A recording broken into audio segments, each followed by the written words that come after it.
LEGO! One of the largest and most successful toy companies of all time, with toys themed around completely customizable interlocking bricks that you can build in any way to your heart's content. Star Wars! Possibly the most successful science fantasy movie franchise of all time, featuring epic space battles, fun and charming characters, and a mysteriously intriguing mythos that has kept people discussing to this day. What could these two things possibly have in common? I don't know. But somebody decided it would be a great idea to mash these things together, both in toy form in 1999 and in video game form in 2005. This is a channel about video games, so obviously we're going to be looking at the video game. I present to you LEGO Star Wars, the video game!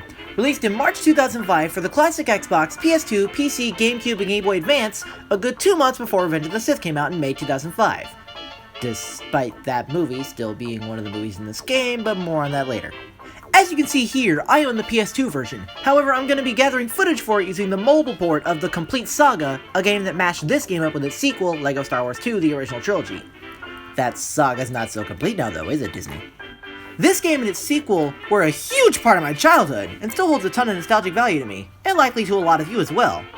This game was made by none other than Traveler's Tales, the same people who made such classics as, Sonic 3D Blast. And, Sonic R. Oh boy.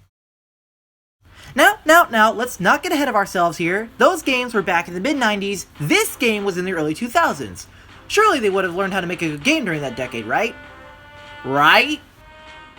This game is a very linear 3D collectathon platformer that goes through the highlights of the prequel trilogy. Each episode has 6 levels, all based on the more action-packed scenes from each movie. Wait, hold it. Episode 2 only has 5 levels? Wow, so little happened in that episode that they couldn't even pass 5 highlights. That's just sad. Each level has very simple objectives. First, there's flat out finishing the level. The second is obtaining all 10 hidden mini-kits. And the third is getting the Super Kit, which is basically Mario 64's 100 coin stars in the sense that they're achieved by collecting a certain number of the game's currency, studs, within the level in one go. Speaking of the studs, for the most part, they're obtained by destroying random various items around the levels, which is the exact opposite of what LEGO is known for. Actually, come to think of it, the LEGO theme is more for aesthetic than anything.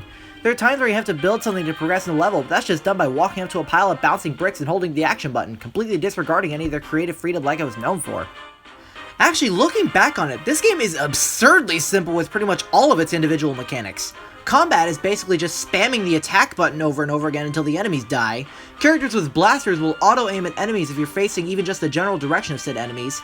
Puzzles are as simple as get everyone to stand on these buttons, do character-specific action here, or build/destroy a thing. And even the bosses for the most part can be easily defeated by just spamming the lightsaber user's absolutely broken shockwave ground pound.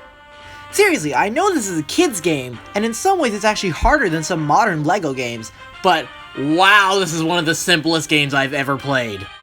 While we're on the subject of game mechanics, I may as well talk about the individual character types. There's Jedi, Sith, blaster users, astro droids, protocol droids, high jumpers, and small characters. Jedi wield their trusty lightsabers for combat, can double jump, can use the Force to affect enemies in rather slapstick ways, and can use the Force to affect glittery bricks, which is basically just character-specific building. Sith are basically the exact same as the Jedi, except they can use the Force on specific Dark Force bricks that Jedi can't, and replace the slapstick Force combat with Force choking. Blaster users, well, use their blasters. They're the majority of the character roster, despite there being nothing special about them. One cool thing they can do is grapple onto specific areas, but the odd thing about that is that late in the game you unlock a perk that allows the Force users to jump those grapple gaps, so what's even the point by that point? Astro droids and protocol droids are basically the same, the only difference being that the different puzzle panels they can activate. The only real difference is that astro droids can jump with a little hover that's meant for traversing over large gaps. Also, protocol droids lose a limb every time they take damage. That's hilarious. High jumpers jump high. They're useful for puzzles in maybe like 2 levels, and for the most part they're used for grabbing mini-kits that are just out the range of the Jedi's double jump. Small characters fit into tiny gaps that most characters can't. They're also only mandatory in like 2 levels, and for the most part they're also mainly for grabbing mini-kits. There are a couple random characters that mix things up, like the Magna Guard who jumps high but also wields a lightsaber, General Grievous who uses lightsabers but can't use the Force, or Yoda who's a small character who has all the Jedi abilities. These variety characters, as I'll call them, are very few and far between. For the most part, all these individual character types are necessary when revisiting a level if you want to find all the mini-kits. Now don't get me wrong, the fact that you have to return to levels with new characters to find secrets is a great way to add replayability. The problem being that their unlocked paths are basically nothing. Literally every level in this game has one path to the goal, with tons of various mini-paths that shoot off and end basically immediately. There's nothing wrong with linearity, of course. Heck, Crash Bandicoot is basically the same thing. But Crash Bandicoot is a normal platformer, LEGO Star Wars is a collect-a-thon platformer, which are typically meant to be open, like Mario 64 and Mario Sunshine.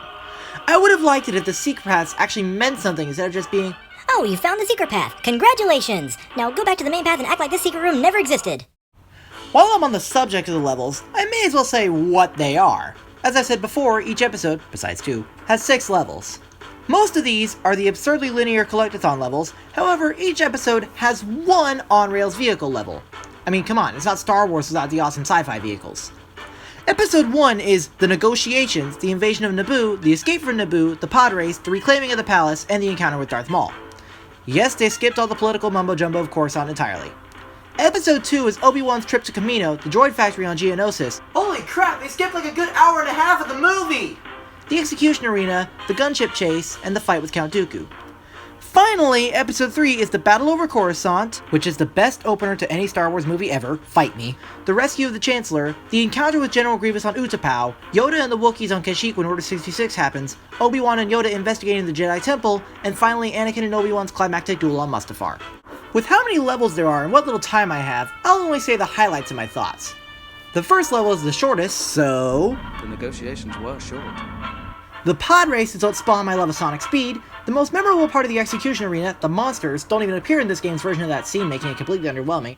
The gunship chase is the only level I revisited multiple times just for fun when I was a kid because all the other Episode 2 levels were way too long and way too boring. Hey, just like the actual Episode 2! The battle over Coruscant being an on-rail shooter was the perfect way to translate that scene into video game format.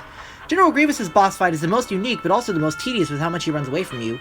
Obi-Wan and Yoda investigating the temple is actually based on a deleted scene where they ran into clones disguised as Jedi, which is one of the problems with releasing a tie-in game before the movie is done. Anakin and Obi-Wan's climactic duel is altered to be the most teamwork-heavy level in the entire game, which is ironic given in the actual movie they're trying to kill each other. Also, at the end of the level where they actually fight, there's no high ground. Also, it doesn't matter if you're playing as Anakin and defeat Obi-Wan, the cutscene still plays out as Obi-Wan winning, just like in the movie.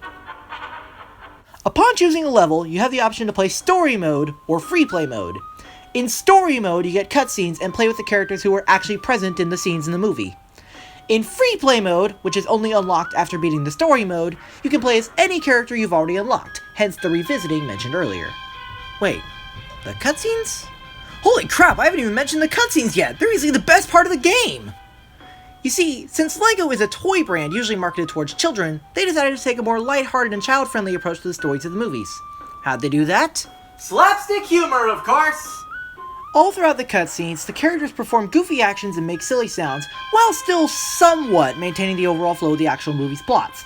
And it's done beautifully! Some highlights include the hyperdrive falling apart when it's broken, the pilots of the ship in Episode 1 floating there briefly after the ship gets blown up, Obi-Wan ninja-ing his way onto the droid dropship, Obi-Wan failing to open his lightsaber, that one was always my favorite as a kid, the characters popping their heads out in a line when they encounter Darth Maul, this Camo and getting zapped by lightning, Obi-Wan's smug smile when he meets Jango, Commander Cody is smacking himself when he tries to salute, among many other things.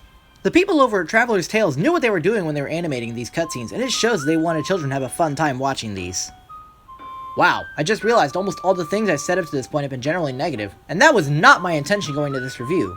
This is still a fun game regardless of all of its flaws. Yeah, getting all the collectibles is pretty easy since the levels are really linear, but hey, at least collecting them is rewarding. Yes, the combat is super simple, but I mean, does it have to be any more complex? It's LEGO. LEGO is a toy that anyone can pick up and figure out how to use almost immediately. Should the game be any different? Okay, the character roster is pretty lacking in variety, but does it really need variety?